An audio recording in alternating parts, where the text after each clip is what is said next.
Selamat datang di channel saya Serangga Gatal. Jangan lupa di subrek, like and share. Mimin doakan semoga kita sehat semua. Oke, kita mulai. Gunung Jiwa menghancurkan. Ni Xuang, Sang Guanji, dan Cheng Tiankun menunggu dengan cemas. Aduh, sosok Ye Luo muncul begitu saja. Guru, Ni Xuang dan yang lainnya menunjukkan keterkejutan. Sebelum mereka sempat berbicara, Ye Luo bertanya, bagaimana dengan yang lain bersamamu? Mereka semua mengungsi satu langkah lebih awal. Ni Xuang berkata tanpa ragu. Hei, ini berjalan cukup cepat. Su Yi mencibir, tapi dia tidak mau. Beberapa karakter dari alam Xuanzao dari Daomen ke-6 dari gurun besar, bahkan jika mereka melarikan diri, mereka tidak akan menimbulkan masalah. Ni Xuang tidak bisa menahan diri untuk tidak berkata, Paman, ada seorang pria bernama Su yang membunuhnya. Ye Luo melambaikan tangannya untuk menyela, aku sudah mengerti masalahnya, dan nama keluarga Su di mulutmu. Sebenarnya adalah leluhurmu. Guru. Ni Xuang dan yang lainnya benar-benar tercengang oleh sambaran petir.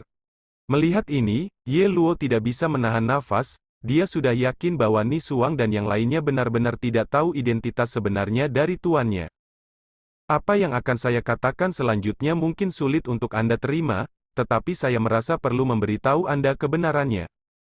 Ye Luo berkata dengan singkat dan padat tentang apa yang terjadi di Gua Liu Taotian. Setelah mendengar ini, Ni Xuang dan yang lainnya semua tersesat dan dipenuhi rasa tidak percaya. Paman Huo Yao adalah pengkhianat yang menipu tuannya dan menghancurkan leluhurnya. Bahkan tuan mereka, Fima, kemungkinan besar adalah seorang munafik. Dia memulai Liga Xuanjun di bawah panji tuannya, tetapi sebenarnya dia telah mengkhianati tuannya. Kebenaran seperti itu tidak diragukan lagi terlalu mengerikan. Bagaimana Ni Xuang dan yang lainnya bisa menerimanya untuk sementara waktu? Alasan mengapa saya memberitahu Anda ini adalah karena saya tidak ingin Anda tetap dalam kegelapan seperti saya. Namun, bagaimana untuk pergi di masa depan sepenuhnya terserah Anda.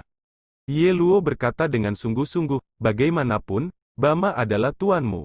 Namun, saya dapat memberitahu Anda dengan jelas bahwa jika Anda masih memilih untuk melayani Bama di masa depan, Anda akan bekerja dengan Taixuan. Dongtian adalah musuh. Lagi pula, malam telah berlalu. Tidak lama setelah dia pergi, Ni Xuang dan yang lainnya terbangun seperti mimpi dan saling memandang, semuanya tampak suram dan mengkhawatirkan untung dan rugi. Dulu, mereka bangga memuja Bim sebagai guru mereka, bangga menjadi keturunan Taixuan Dongtian, dan dalam hati mereka mengagumi patriark yang pernah mendominasi Great Wilderness. Tapi sekarang mereka menyadari bahwa kemungkinan besar mereka adalah keturunan seorang pengkhianat. Bagaimana ini bisa terjadi? Ini pasti tidak benar, Tuan Ye Luo pasti berbohong kepada kita. Suara Sang Guanji serak, tidak bisa menerima kenyataan ini. Paman Ye Luo, mengapa dia membohongi kita? Ni Xuang tampak murung dan tidak yakin. Jangan lupa, kakak Gu Ziming menyembunyikan banyak hal dari kami sebelumnya. Apa yang ingin kamu lakukan? Kembalilah dan minta guru tahu. Kundao sepanjang hari. Tidak pernah. Sang Guanji dan Ni Xuang berbicara serempak, mereka saling memandang, dan keduanya menyadari kekhawatiran satu sama lain. Kun diam sepanjang hari, kenapa begini?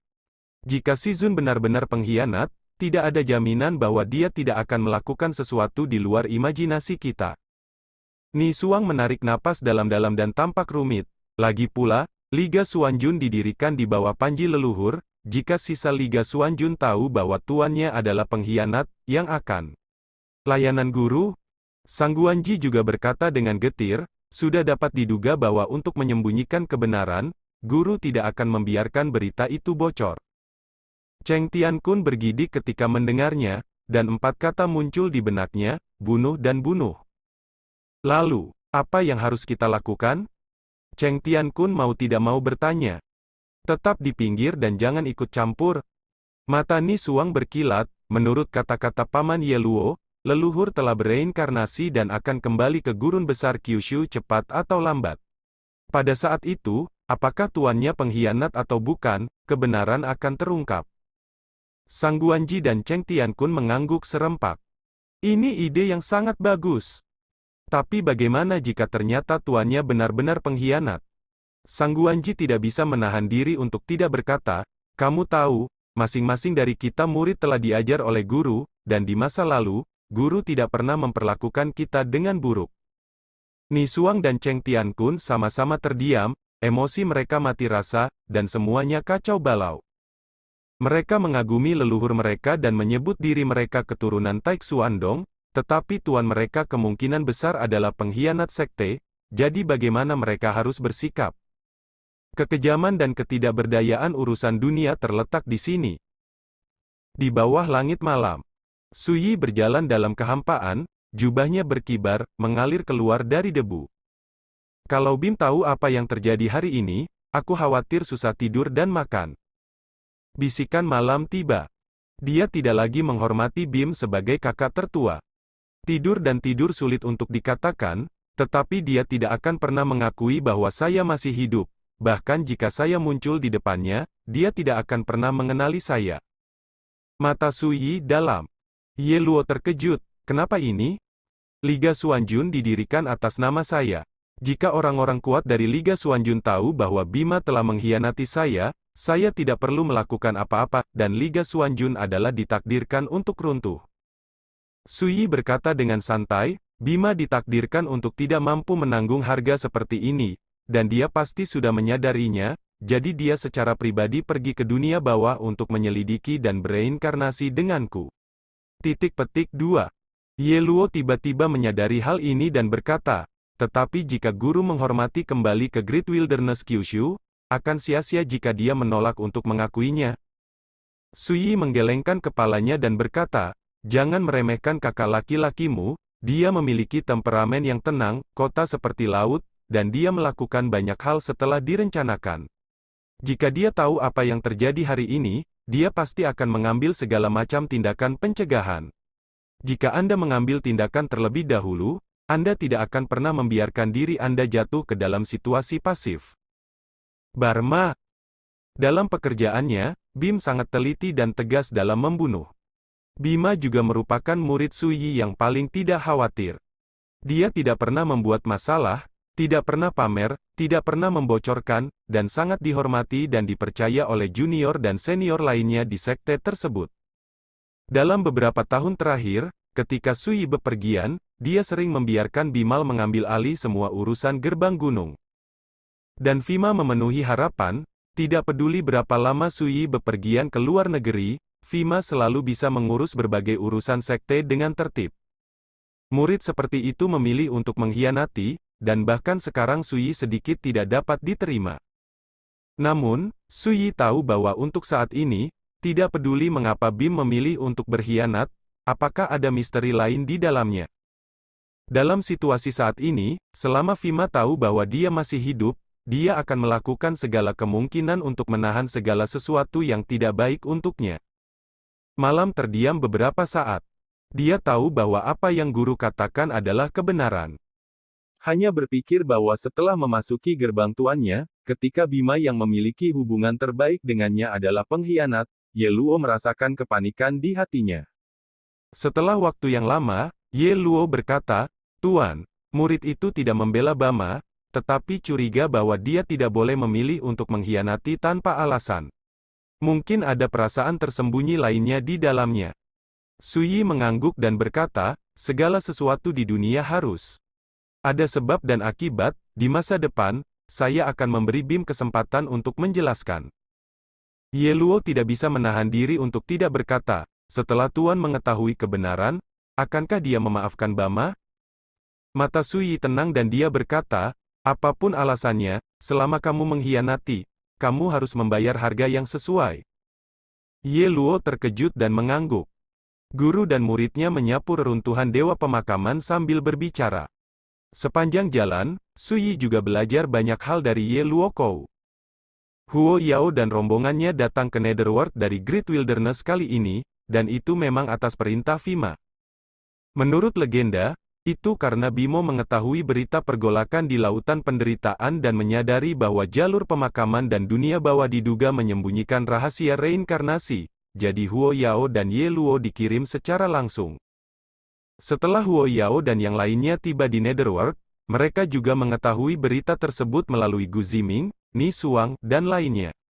Belum lama ini, mereka menangkap orang tua buta yang kembali ke sekte di satu kejadian banyak perbuatan yang berhubungan dengan Sui.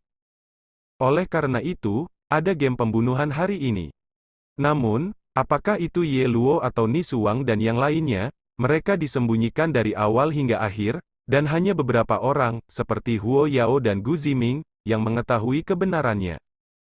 Pada saat yang sama, Sui juga mengetahui bahwa di Kyushu liar hari ini, selain Huo Yao dan Ye Luo yang bergabung dengan Liga Xuanjun, ada juga 4 murid, Malou. Menurut pernyataan Ye Luo, dalam 500 tahun terakhir, Malou telah mundur dan berkultivasi, tidak bertanya tentang urusan dunia, sehingga dia tidak dapat menyimpulkan bahwa ketika Bima berkolusi dengan musuh asing untuk menyerang Gua Taixuan, apakah Malou terlibat? Dan Taixuan Dongtian selalu dikendalikan oleh King Tang sendirian. Dalam 500 tahun terakhir, King Tang telah membunuh banyak lawan atas nama penolakan hampir semua karakter yang membelot dari Taixuan Dongtian. Seperti beberapa murid bernama dari kehidupan Sui sebelumnya, dan beberapa kekuatan dari Liga Xuanjun. Di mata para biksu di alam liar, aksi balas dendam King Tang sepenuhnya diarahkan pada aliansi Xuanjun yang diciptakan oleh Bima. Satu adalah raksasa yang dipimpin oleh murid tertua Master Pedang Xuanjun, dan yang lainnya adalah Kam yang dipimpin oleh King Tang, murid muda Master Pedang Xuanjun, masih di bawah bendera Tai Xuan Dongtian. Keduanya sama. Dalam 500 tahun terakhir, ada pertempuran berdarah yang tak terhitung jumlahnya antara kedua kubu. Mengetahui hal ini, Sui tidak terkejut. Bimha menganggap King Tang sebagai pemberontak dan berusaha merebut kembali Taixuan Dongtian. King Tang secara alami akan menganggap Bima sebagai pengkhianat dan melakukan perang salib. Tapi ada satu hal lagi yang membuat Sui bingung, dan berkata, apakah tidak ada teman sekelas lain yang tinggal di sisi King Tang? Ye Luo menggelengkan kepalanya dan berkata, di masa lalu, kakak kedua mencoba menyelesaikan keluhan antara Bima dan King Tang, dan pergi ke Gua Taixuan secara langsung, tetapi dihancurkan oleh King Tang. Dikatakan bahwa kakak kedua sangat sedih tentang ini, dan dia telah pergi jauh, dan tidak ada yang tahu kemana dia pergi. Mendengar ini, Sui menghela nafas, hanya kakak keduamu yang cukup bodoh untuk mencoba melakukan hal seperti itu. Namun, yang langka di Jingxing adalah hatinya seperti batu giok, hangat dan lembut. Ini juga merupakan tempat di mana Sui paling menghargai dan menghargai Jingxing. Seorang pria seperti batu giok, jadilah itu. Bagaimana dengan saudara kelimamu Wang Ke dan saudara kedelapanmu Bai Yi? Sui bertanya lagi. Apakah itu melihat murid ketujuh Xuan Ning di benua Changqing, atau melihat murid keenam Ye Luo sekarang? Keduanya hampir tidak membicarakan Wang Ke dan Bai Yi. Ini membuat Sui sedikit bingung. Malam terdiam beberapa saat. Untuk waktu yang lama, dia berkata, sejak reinkarnasi Sang Master, saya belum pernah melihat kakak laki-laki kelima lagi, dan saya juga mendengar kemudian bahwa kakak laki-laki kelima meninggal di kedalaman surga. 100.000 gunung setan. Mati, mati.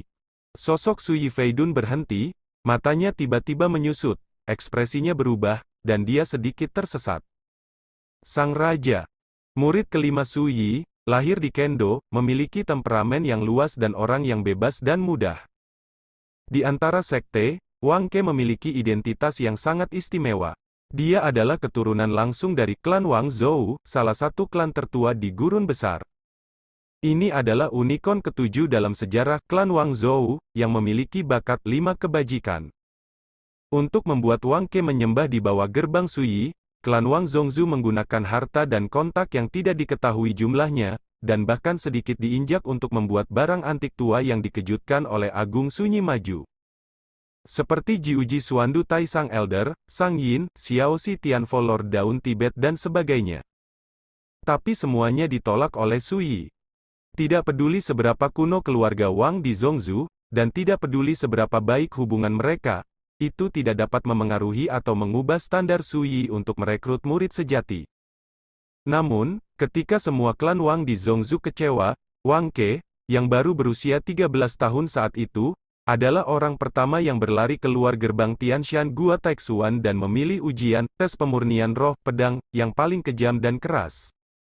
Berlatih pedang, Ini adalah ujian yang ditetapkan oleh Su Yi di kehidupan sebelumnya. Ada 9 pintu masuk. Siapapun yang bisa menerobos dapat dimasukkan sebagai keturunan Taixuan Dongtian. Namun, dalam beberapa tahun terakhir, selain murid kedua, Jingxing, tidak ada orang kedua yang lulus ujian tes pemurnian hati. Pada saat itu, bahkan Taoist top di Great Wilderness berpikir bahwa ujian Master Pedang Xuanjun untuk merekrut murid terlalu keras, dan tidak ada yang bisa lulus ujian selama ribuan tahun. Tapi pada akhirnya gembong itu lolos. Pada usia 13 tahun, dia terjebak di tingkat ke-9, memurnikan hati dan menguji pedang selama 7 hari 7 malam, dan akhirnya berjalan ke Gua Taixuan dengan darah di sekujur tubuhnya. Tubuh langkah demi langkah. Pada saat itu, kalimat pertama yang ditanyakan Su Yi kepada Wang Ke adalah, "Mengapa datang ke sini?" Wang Ke berkata tanpa ragu, "Senior, saya ingin belajar ilmu pedang terbaik di dunia." Ketika dia mengatakan ini, bocah lelaki berusia 13 tahun itu berlumuran darah dan memar, tetapi matanya bersinar seperti bintang yang terang. Sejak itu, Wang Ke menjadi murid kelima Su Yi. Dan di tahun-tahun berikutnya, Wang Ke memenuhi harapannya, menunjukkan keunggulan mempesona yang bisa disebut sebagai kendo paling luar biasa di dunia. Tapi Su Yi tidak peduli tentang itu. Yang dipedulikan Su Yi adalah hati pemuda yang gila itu. Yang paling dia hargai adalah keadaan pikiran murid-muridnya, bukan seberapa tinggi bakatnya dan seberapa mempesona identitasnya. Namun, Su Yi tidak pernah menyangka bahwa ketika dia mendengar berita tentang Wang Ke lagi, yang terakhir kemungkinan besar mati.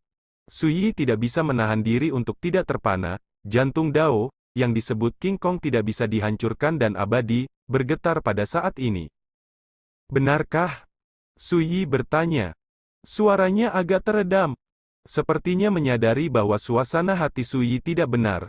Ye Luo merasa sedikit sedih di hatinya, dan berkata, "Berita itu datang dari keluarga Wang di Zhongzhou, bukan kebetulan, seharusnya benar."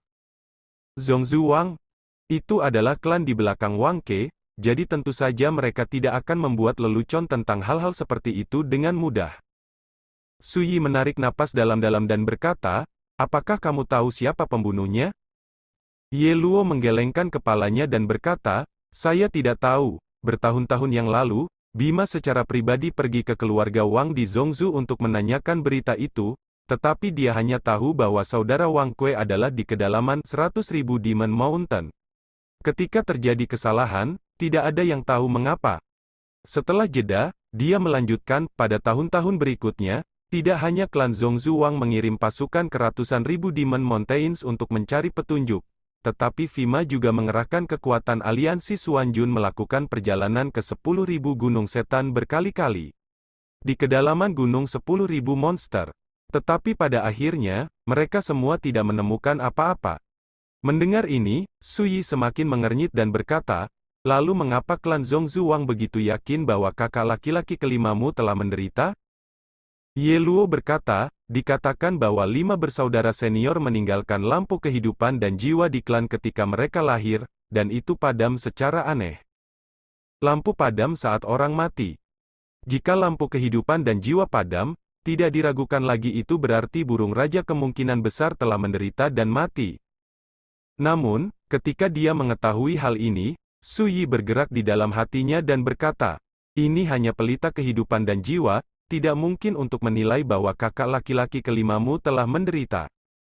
Ye Luo terkejut dan berkata, "Apakah guru berpikir bahwa kakak kelima masih hidup?" Su Yi terdiam beberapa saat, lalu berkata, "Aku tidak akan percaya berita ini sampai kebenarannya terungkap." Tidak mau percaya, atau tidak mau menerima?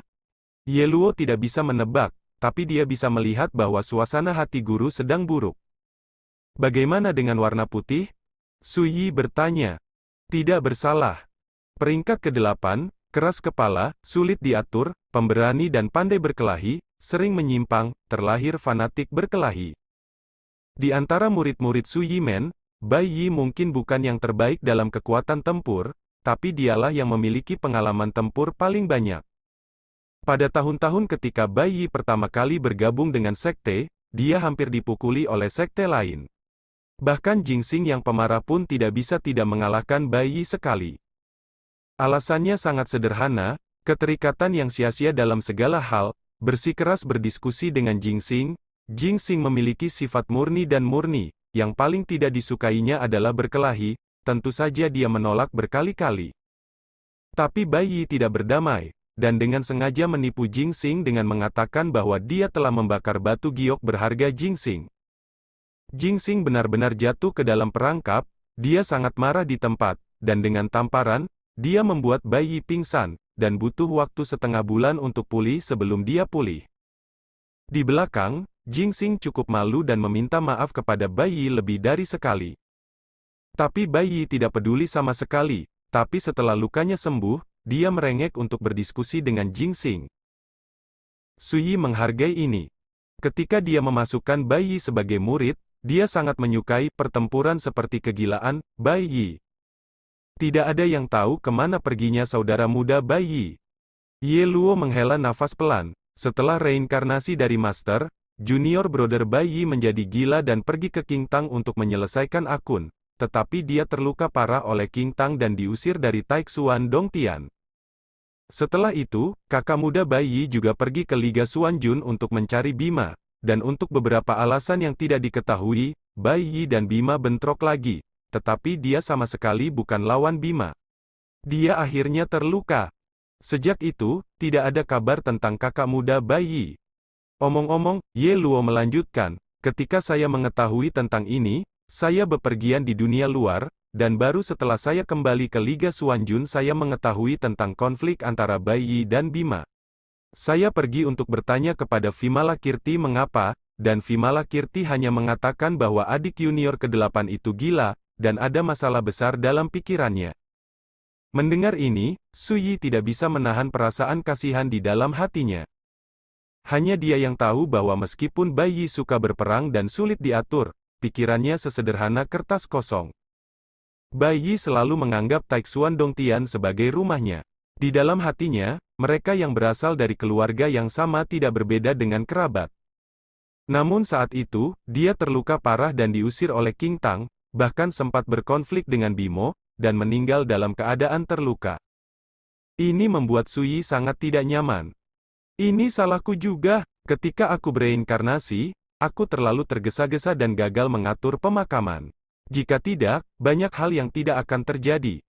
Su Yi bergumam pada dirinya sendiri, dengan sikap sedih. Ye Luo ingin mengatakan sesuatu, Su Yi melambaikan tangannya dan berkata, biarkan aku diam. Sekian dulu update-annya, tunggu lanjutannya di channel saya Serangga Gatal, di subscribe ya guys. Terima kasih.